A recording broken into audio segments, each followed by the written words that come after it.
Em 2007, quando eu tinha 13 anos, eu frequentei a Igreja Batista por um tempo. Acho que foram 6 meses, se eu não me engano. E existia um hino ali dentro que sempre me causou um certo incômodo. Quer dizer, entre vários outros, né? Mas este me chamava a atenção especialmente porque ele falava sobre uma posição de subserviência que eu de fato não sabia se era o que eu queria. Ele dizia alguma coisa tipo: se não for pra te adorar, pra que eu nasci? Se não for pra te servir, por que eu tô aqui? E as pessoas cantavam aquele hino como se fosse um pedido de misericórdia, pode-se dizer assim. Porque nós somos levados a agradar, agradar e agradar desde muito cedo. Ali quando a gente começa a conviver com os parentes e vem dar oi pra sua tia, dá a mão pro seu tio, cumprimenta fulaninho. E aí, se você é uma criança que não gosta de ter esse tipo de comportamento, você começa a ser visto como uma criança problemática e aí você passa a ser rebelde, e a família começa a ficar preocupada com você e você passa a se tornar um problema. Porque no fim das contas, para você se encaixar na sociedade, para você se encaixar na convivência, você precisa agradar. O fato é que sim, você aprende sobre cordialidade, sobre o fato de que nós não somos independentes. Nós somos codependentes sim, o tempo todo nós dependemos da pessoa que dirige o ônibus, da pessoa que faz o pão para você comer, de quem transporta o alimento para o mercado para você comprar, enfim. Existe uma cadeia de codependência que nós vivemos e a gente não pode negar isso. A questão é que agradar demais significa te fazer virar basicamente este ser que vive para adorar e para servir. Existe até aquela frase, né? Quem não vive para servir, não serve para viver. Será que isso é verdade? Será que eu realmente preciso ficar servindo aos outros para que eu possa ter qualquer tipo de regalia na minha vida? Eu comecei a entender isso. As pessoas só vão te tratar bem se você no final do tratamento tiver alguma coisa para oferecer para elas. E não porque é a tua obrigação tratar bem as pessoas, não porque é a tua obrigação dar bom dia, pedir licença ao entrar num ambiente que não é seu e a respeitar o espaço do outro, especialmente. E é isso que leva a o superagrado. O superagrado nos leva a isso, a ter o nosso espaço frequentemente invadido por pessoas que não entenderam que ser agradável em nada tem a ver com ser abusivo. Quantas vezes no teu trabalho, aquele gerente, aquele supervisor, aquela pessoa de uma hierarquia superior à sua, te pediu favores que certamente não deviam estar sendo pedidos, mas era pedido e você, porque está numa hierarquia inferior, precisa fazer porque corre o risco de ser mandado embora. Quantas vezes dentro do relacionamento você disse sim para coisas que você certamente queria dizer não porque você precisa agradar. Se você não agrada, a pessoa vai te deixar. Dentro de casa, quantas vezes você não disse sim e não para os teus pais, para coisas que você não estava a fim de fazer? Mas enfim, é sua família e você depende deles para viver, então você não pode simplesmente desagradar o tempo todo.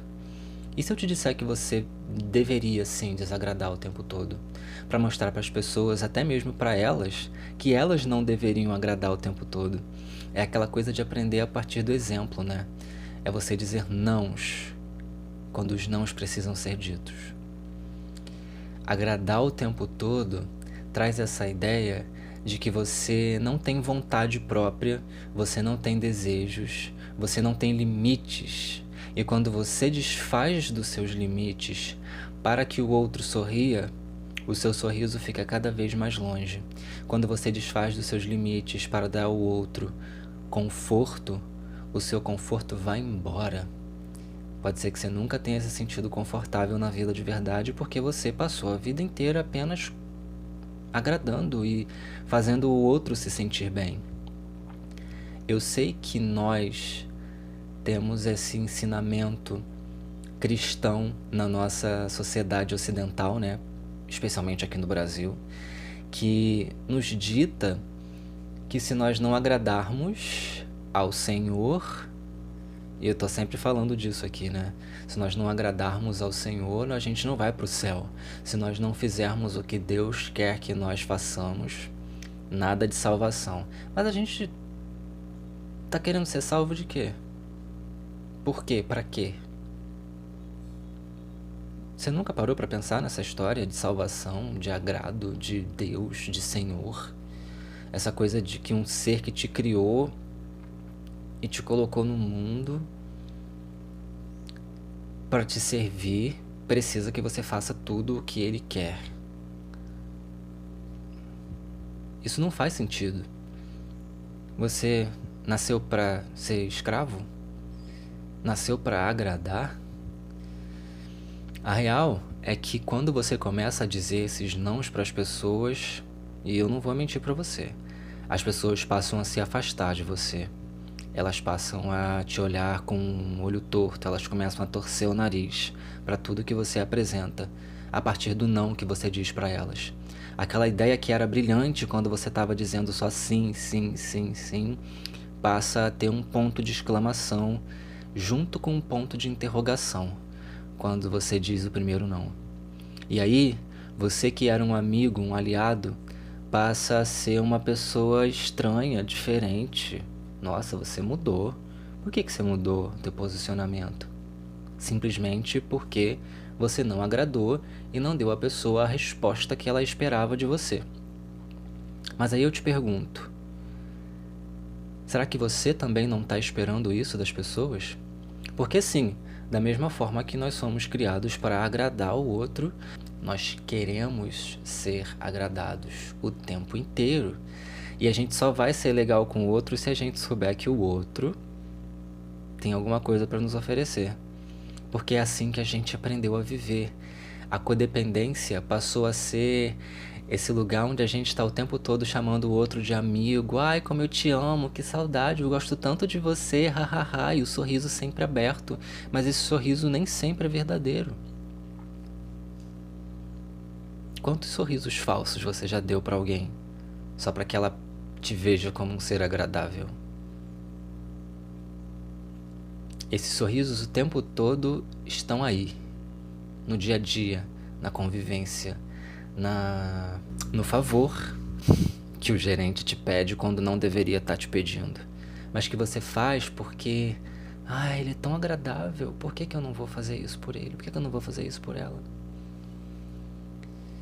Para de querer agradar, porque assim você também vai querer parar, vai começar a repensar a ideia de ser agradado. E quando a gente para de ser agradado, a gente percebe que a vida pode ser mais tranquila se eu fico esperando menos das pessoas. Agradar o outro significa que o outro está sempre esperando de você. E por que você vai ficar alimentando a esperança do outro? A expectativa do outro, a vontade do outro, a pretensão do outro sobre você, se não é o que você quer, se não é o que te faz feliz, se não é o que te faz se sentir confortável na vida. Agradar não significa abrir os seus limites para que qualquer um faça aquilo que quer na tua vida. Deixar que o outro tome decisões na sua vida? Não. Isso aí é a última coisa que você quer. Se você já vive essa realidade, você sabe do que eu tô falando. Você sabe que você não vive em paz, porque o tempo todo você vai ter alguém chegando e invadindo o teu espaço dizendo o que você deve fazer. a hora que você deve chegar no trabalho. E que se não chegar, vem problema. Porque é isso, né? Geralmente as pessoas que começam a invadir o seu espaço e a exigir agrados o tempo todo, elas não ficam só satisfeitas com o agrado. Elas começam a se sentir donas de você e daquilo que você tem. E cada dia mais elas vão dando um passo além do limite.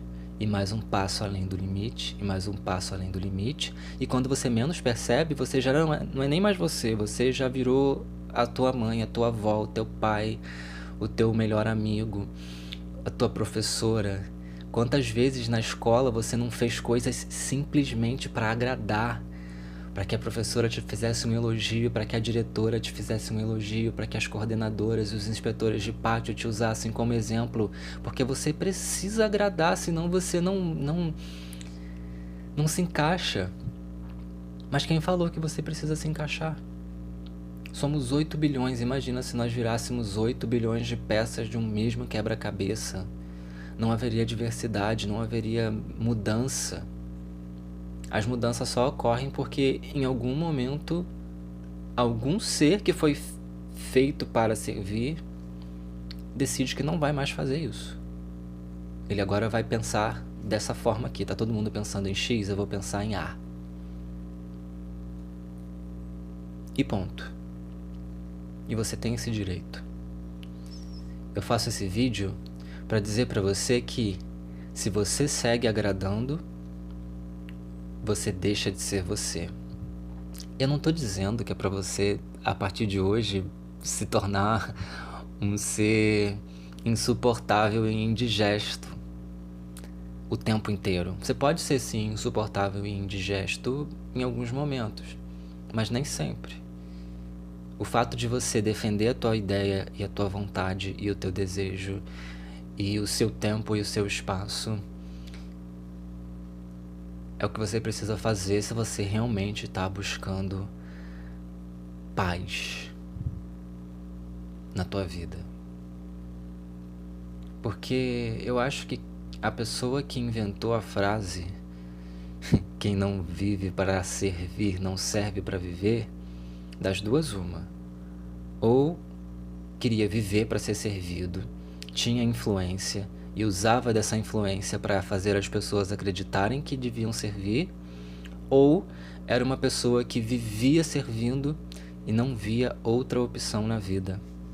Qual dessas duas é você?